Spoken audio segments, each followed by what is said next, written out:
Monsieur le ministre de la formation professionnelle, Monsieur le président de l'Agence japonaise de coopération internationale, Monsieur l'ambassadeur du Japon, Mesdames, Messieurs les représentants des missions diplomatiques, Monsieur le représentant résident de l'Agence japonaise de coopération internationale, Monsieur le président du conseil d'administration du Centre de formation professionnelle et technique Sénégal-Japon, Mesdames, Messieurs les directeurs généraux, les directeurs nationaux et directeurs de société, Mesdames, Messieurs les représentants des organisations patronales et des travailleurs, Monsieur le directeur du Centre de formation professionnelle et technique Sénégal-Japon, Mesdames, Messieurs les membres du corps enseignant et du personnel administratif, chers élèves et étudiants, Mesdames, Messieurs, je suis venu aujourd'hui représenter son Excellence, Monsieur le Président de la République, à cette cérémonie.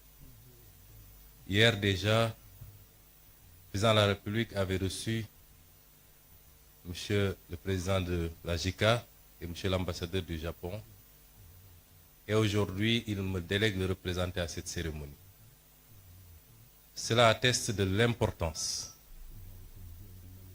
que le gouvernement du Sénégal, et en premier le Président de la République, accorde à la formation professionnelle, mais plus singulièrement à cette institution importante qu'est le Centre de formation professionnelle technique Sénégal-Japon.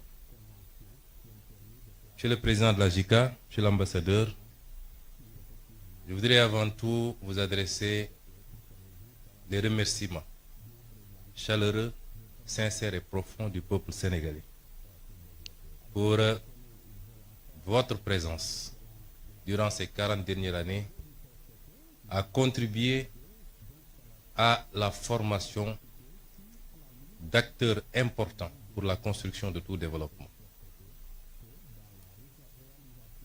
Monsieur l'ambassadeur, vous avez résumé la situation telle qu'elle se présente pour nos pays. Vous avez dit que le Japon, ce que nous savions déjà, ne disposait d'aucune ressource naturelle pratiquement, et qu'il a pu compter particulièrement sur un facteur important qui est le capital humain, pour être aujourd'hui parmi les 5 économies les plus importantes du monde. Cela doit nous interpeller, nous, Africains et nous, Sénégalais, puisque nous disposons d'énormément de ressources naturelles, du pétrole, du gaz, du zircon, des ressources halieutiques, des terres arables, de la ressource solaire et halieutique en abondance. Nous n'avons pas un climat hostile, nous n'avons pas des hivers extrêmement durs. Nous ne sommes pas confrontés à certains problèmes géographiques ou des problèmes liés à un certain nombre de phénomènes tels que les tremblements de terre, les cyclones, les tsunamis et toute autre catastrophe naturelle qui dévaste souvent un certain nombre de pays, et particulièrement le Japon. Et qu'est-ce qui justifie dès lors que nous soyons là où nous en sommes et que le Japon en soit là où il en est? C'est cette problématique qui nous interpelle quand j'étudie le modèle japonais, quand j'observe le modèle japonais. Et la réponse se trouve simplement en 2 ou 3 choses. Le développement doit être porté par un leadership éclairé, patriotique et intègre. Le développement doit ensuite être porté par des ressources humaines de qualité qu'on doit former, ce qui nous réunit aujourd'hui ici. Mais le développement, c'est aussi un état d'esprit. Et tout à l'heure, on nous a présenté l'esprit Kaizen, qui est un esprit dont nous devrions nous inspirer, qui renvoie à la discipline, à l'organisation et à la fixation sur les objectifs qu'on s'est assignés. Et notre gouvernement, justement, Monsieur l'ambassadeur et Monsieur le Président, veut lever ces défis. Les modèles de développement qu'on nous a présentés ou qu'on nous a appliqués jusqu'à présent ne pourront jamais développer nos pays. Donc c'est la fin de l'ère de l'endettement inconsidéré pour venir investir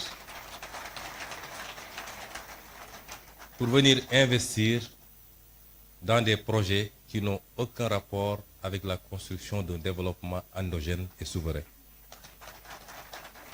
Nos priorités dès à présent, et vous en rendrez compte à partir de lundi, puisque nous allons présenter au Sénégal et au monde entier le nouveau référentiel des politiques publiques, avec un horizon dégagé sur 25 années, mais avec ses déclinaisons quinquennaux et décennaux, vous vous rendrez compte que notre objectif, c'est de nous atteler à une construction méthodique, appliquée, patiente, d'un véritable modèle de développement structuré autour d'un certain nombre de pôles de développement qui seront au nombre de 8 à travers le Sénégal.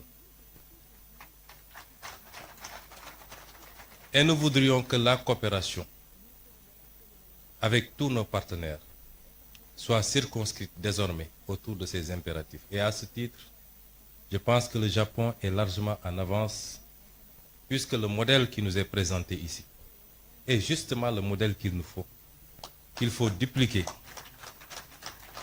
et renforcer. Je me réjouis déjà d'entendre et de voir que notre complexe sera bientôt ouvert à Diamniadio. Nous vous en remercions. Mais il est souhaitable, toujours avec la coopération japonaise, que nous puissions ouvrir autant de complexes, à défaut de le faire dans toutes les régions, du moins dans les 8 pôles de développement, pour accroître la chance de tous les Sénégalais, les jeunes Sénégalais, de pouvoir bénéficier d'une formation de qualité chez eux et de pouvoir contribuer localement à construire le développement endogène au niveau local d'abord, au niveau des pôles, puisque c'est la somme des résultats obtenus en mettant en compétition les 8 pôles qui nous permettront d'avoir un résultat appréciable au niveau national. Et dans ce sens, je voudrais rassurer les partenaires. Oui, le modèle japonais est l'idéal pour nos pays. Nous préférons qu'on nous apprenne à pêcher plutôt que de continuer à nous offrir du poisson. Le transfert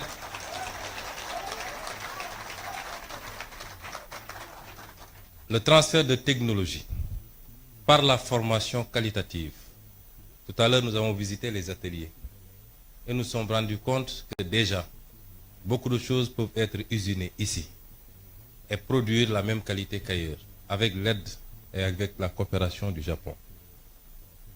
Le transfert de technologie par la formation, mais également par l'accompagnement dans la mise en place des outils, est ce dont nous avons besoin désormais.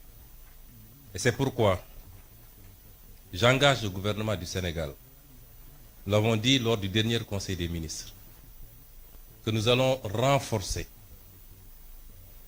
l'implication du gouvernement du Sénégal sur le plan financier, sur le plan de l'accompagnement à tout point de vue, pour booster la formation professionnelle. Et cela interpelle également notre système éducatif. Je voudrais dire aux jeunes que la formation universitaire est importante, certes, mais elle ne doit pas constituer une sorte de panacée. Tout le monde ne peut pas être universitaire. Dans les pays les plus développés, parmi lesquels le Japon, la Suisse et beaucoup d'autres pays que nous avons visités, très tôt, une bonne partie des ressources jeunes sont orientées vers la formation professionnelle, qui est la seule formation qui ouvre droit directement à un emploi, à une opérationnalité. On peut faire 10 ans à l'université et quand on vous met dans une position de travail, vous avez besoin encore d'être formé et formaté pour pouvoir être opérationnel. Et le pays a besoin de beaucoup plus de techniciens, de scientifiques, dans tous les domaines.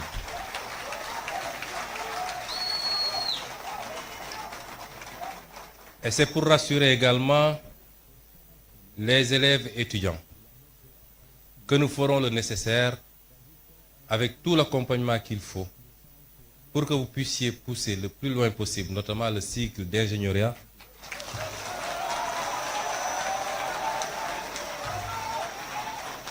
et cela dans les plus brefs délais.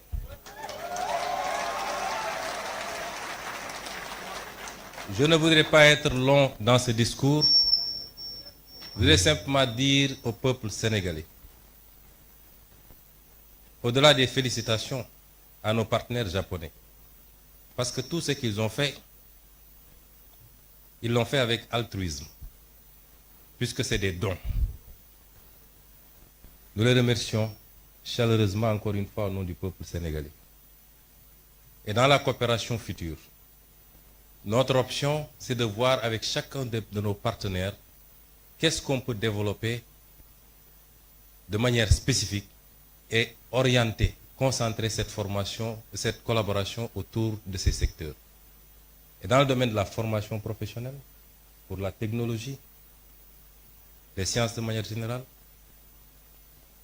le numérique, je crois qu'avec le Japon, nous avons de belles perspectives. Mais ce que je voulais dire au peuple sénégalais, pour conclure, c'est qu'un peuple ne se développe que par lui-même. Savez-vous que nous avons fait récemment un exercice de vérité pour dire aux Sénégalais ce qu'il en était. Certains ont crié au loup en disant que nous aurions dû mentir au peuple sénégalais pour éviter de nuire à l'image du Sénégal. Nous ne sommes pas dans cette relation avec le peuple sénégalais. La vérité sera dite, quelles qu'en soient les conséquences, mais pas pour nuire à l'image du Sénégal, pour lancer un message très fort au peuple sénégalais. C'est que ce qui nous a conduit à ces situations, c'est qu'on a souvent voulu se cacher derrière notre petit doigt et éviter d'affronter les réalités de face. Les modèles de développement qui ont marché ailleurs et qui sont pratiquement identiques compte tenu des réalités et des spécificités socioculturelles sont les mêmes qui développeront ce pays. Et ce modèle, c'est compter d'abord sur nous-mêmes. Notre note a été très légèrement dégradée. Nous attendions beaucoup plus. Pourquoi? Parce que même sur le plan international, les partenaires ont salué l'exercice de vérité. Mais si notre note a été dégradée après, notre développement ne dépend pas du financement international. Il dépend de nous, de nos capacités à nous fixer des objectifs, à mobiliser toutes les ressources endogènes. Et Dieu sait qu'on n'en a pas mobilisé encore le 5e. Et seulement, mais alors seulement, toute aide internationale, encore que c'est rare de parler d'aide, puisque c'est souvent des dettes, viendra simplement en complément. Et ce message, nous devons le comprendre parce que si aujourd'hui le Japon, qui n'a aucune ressource naturelle, qui a vécu ce qu'elle a vécu lors de la Deuxième Guerre mondiale, a su en être à ce niveau, c'est parce qu'il a appliqué cet esprit, ce modèle, cette combativité, ce don de soi pour sa patrie, mais cette croyance fondamentale en lui-même et en son peuple. Je vous remercie de votre aimable attention.